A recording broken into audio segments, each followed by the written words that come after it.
The first few days after coming home from the hospital, I passed the time by lying or sitting around the house watching TV, surfing the internet and moaning about how much my head hurt.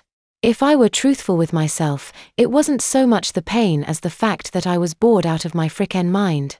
I had a few visitors such as Mark, Sean, Damien, and his grandparents Bill and Gladys. Oh, and I got a visit from Mike too. Mark had already informed him as to what had happened and he wanted to come visit me to check for himself that I was really okay. I think he was glad to see that I was okay, and frankly, seeing him really cheered me up a lot too.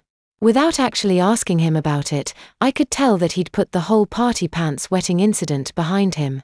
It feels good knowing that I can count him as one of my friends now too. What was even cooler was when Mike sat down on the side of my bed and I could hear the unmistakable crinkling sound of a diaper. Do you know how hard it is to secretively check out if some dude is wearing a diaper while he's looking and talking right at you? Mike stayed for about an hour. At first, he started out sitting close to the foot of my bed, but as we talked, he kept scooting closer and closer to my head.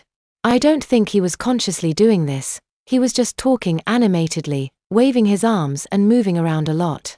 Before too long he was sitting less than 2 feet from where my head was resting on a stack of pillows. He was close enough that I could make out the unmistakable scent of baby powder. I was so disappointed when Mom came in to give me my medication. When she did, Mike moved all the way back to the foot of the bed again where I couldn't smell him anymore. Right after Mike left, I saw the coolest diaper commercial on TV. It was a commercial for a Tens youth incontinence pants. The same kind that Mark and I had used for the emergency diapering kit. They showed a classroom of kids that looked like they might have been in the 5th or 6th grade, and then the announcer said, "Can you spot the child who suffers from incontinence? Neither can their classmates."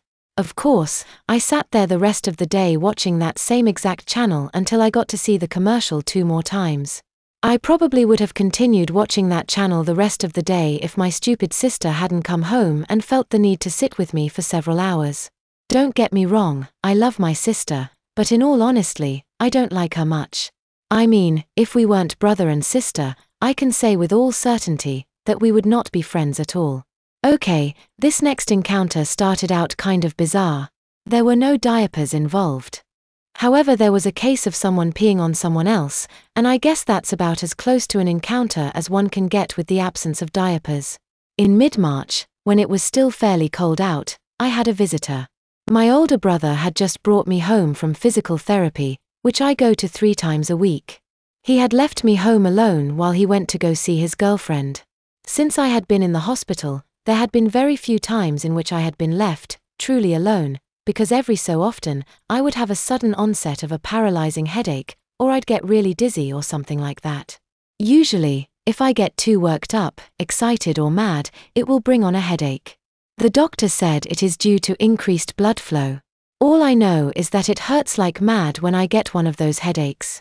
Since I had the house to myself, I went to my room, changed into my navy blue sweatpants and a long-sleeved baseball t-shirt before making myself comfortable on the sofa to rest while watching a Foster's Home for Imaginary Friends marathon on TV.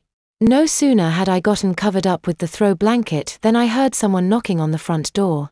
Since I hadn't seen much of Mark or Sean for a couple days, I figured it was probably one of them. However, when I answered the door, I was greeted by a 3.5-foot tall ghost that was covered with small pink flowers. Okay, in actuality, it wasn't a ghost but some kid wearing a sheet, and I guess whoever was under the sheet didn't have a plain white sheet, so they had to use one with pink flowers. But why would someone dress up like a ghost in the middle of March?